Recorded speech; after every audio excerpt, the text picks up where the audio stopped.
काम बिगाड़ा। 3 बहुओं के रवैये से सासू माँ बहुत परेशान थी। दरअसल बात ये थी कि तीनों बहुओं में किसी बात को लेकर अनबन हो गई थी। तब से ही तीनों एक दूसरे से मुंह फुलाए रहती थी।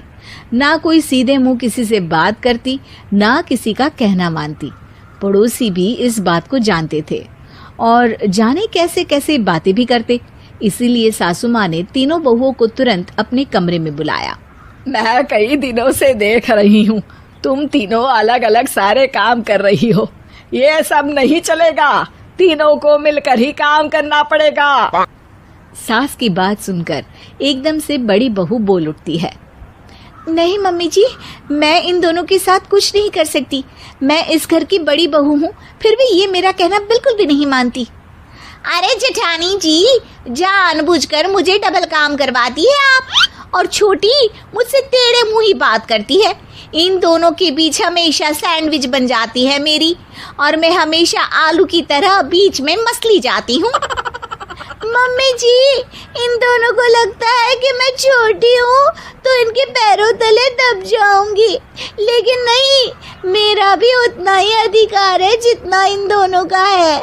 बड़ी आई दोनों मेरी चुगली करने के लिए, मुझे क्या कम समझ रखा है। तीनों बहू एक दूसरे से बहस करने लगती है और सास दोबारा ये देखकर टेंशन में आ जाती है और सबसे कहती है, चुप हो जाओ, अब से तुम तीनों सारे काम एक साथ करोगी, आंख बंद करके एक दूसरे की बात सुनोगी। तुम तीनों इस बात को गांठ बांध लो, वरना अगली छुट्टियों में तुम्हारा अपना मायके जाना कैंसिल। सास की बातें सुनकर डर के मारे तीनों हामी भर देती हैं। जी मम्मी जी, मैं समझ गई। हाँ मम्मी जी, जैसा आप कहें। आप जो कहेंगी मैं वही करूंगी। तीनों बहू सास की बात को गांठ बांध लेती है और वादा करती है कि अब से सारे काम वो तीनों एक साथ मिलकर ही करेंगी। ये सब देखकर सास खुश हो जाती है और वहां से चली जाती है। नीचे जाकर वो देखती है कि घर में शर्मा जी आए हुए होते हैं।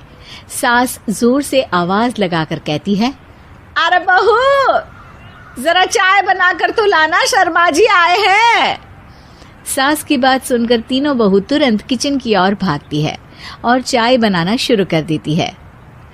मुझे तो एकदम मसाले वाली कड़क चाय पसंद है, तो हम शर्मा जी के लिए मसाले वाली चाय ही बनाएंगे। अरे नहीं दीदी, गर्मी के मौसम में मसाला चाय कौन पीता है? मैं तो शर्मा जी के लिए इलायची वाली चाय ही बनाऊंगी। ये कैसी बात कर रही हैं आप दोनों? मेरी मम्मी ने सिखाया है कि मेहमान को ज्यादा दूध और शक्कर वाली चाय देनी चाहिए, वरना वो घर वालों को कंजूस समझते हैं। तो मैं तो शर्मा जी को ऐसी ही चाय दूंगी। तीनों बहुएं अपने अपने तरीके से चाय में शक्कर, मसाला, पत्ती सब डाल देती है।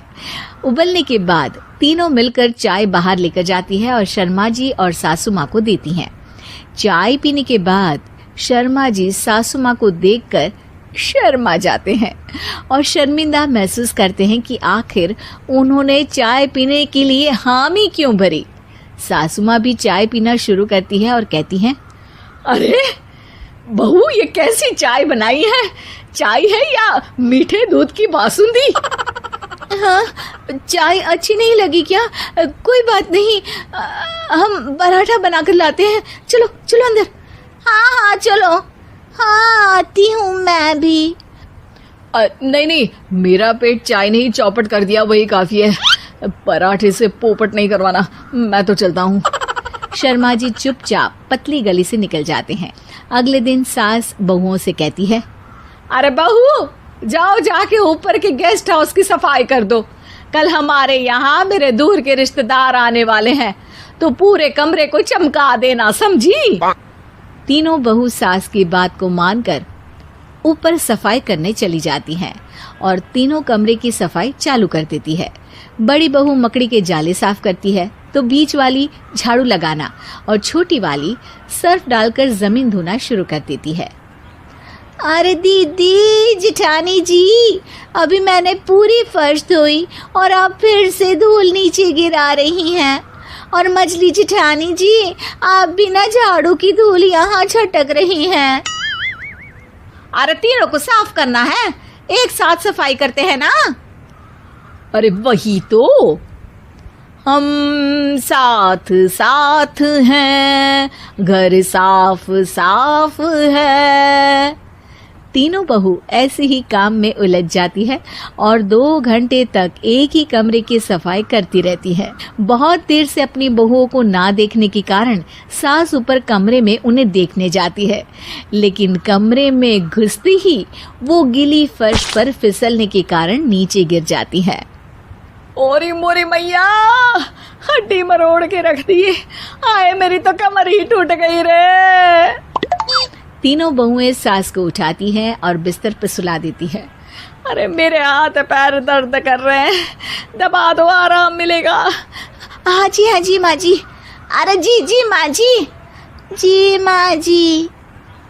और तीनों बहुएं एक साथ सास के हाथ को दबाना शुरू कर देती हैं।